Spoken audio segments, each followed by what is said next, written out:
បើសិនជានៅកន្លែងរៀងដូចប៉ុណ្នេះមានសលេងប៉ុណ្ណឹងយ៉ាងណាបើដាក់ដក6តែបើបងនៅក្រៅនេះបងនិយាយថាចុះ feel តែចុះ feel ពីច្រើនវាមានសលេងរៀងអ៊ូអខ្លាំងបន្តិចបងប្រើដក12បាទហើយអ្វីដែលបងអាច note សំខាន់បាននៅពេលដែលបង note បងយកខ្សែវា note មកហ្នឹងណាបាទបង note ចូលពណ៌ហមហ្នឹងទៅហើយយើងពេលយើងដកយើង note យើងទុកវាយើងតិចតួចចុចឲ្យបង្វិលមកស្លឹកមកអញ្ចឹងពេលបងចុចមកបងបង្វិលមកវីដេអូមកបងនឹងឃើញ graphic នេះអញ្ចឹងឧទាហរណ៍ថា low 1 2បងឃើញទេបងឃើញពេលដែលខ្ញុំប្រើដក12សំឡេងវាស្រូបតែអ្នកនៅចិត្តទេអញ្ចឹងណាហើយពេលបងចាប់បាទនេះបងអាចដកបាននេះអាម៉ៃនេះបងអាចដកបានបើសិនជានៅកន្លែងហ្នឹងខ្យល់ខ្លាំងវាលមែនតើខ្ញុំ recommend ឲ្យដាក់អញ្ចឹងណាតែcomment ឲ្យដាក់ឲ្យបងមើលលើ graphic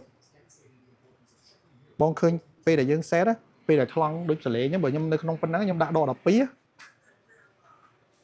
ខ្ញុំដាក់ដក12បងឃើញហ៎ទោះបីមានសលេងទូជាបងឲ្យស្ដាប់លឺក៏ដោយ graphic អត់ឡើងចឹងកាត់អស់ហ្មងយល់អត់បាទអញ្ចឹងតាក់តងជាមួយនឹងអាហ្នឹងបើសិនបងដាក់ដក12វាថ្លង់ខ្លាំងជាយាមធ្វើម៉េចដាក់ម៉ៃឲ្យគៀកចេះបាននិយាយទៅលឺតែវាកាត់សលេងរំខានខ្លាំងតែបើបងប្រើដក6សួស្ដីចាតាក់ឡូសួស្ដីអ្នកនរគ្នាអញ្ចឹងវារៀងឡើងហើយមួយទៀតបើសិនជាបងមានអារម្មណ៍ថាឥឡូវវាកាត់ល្អហើយ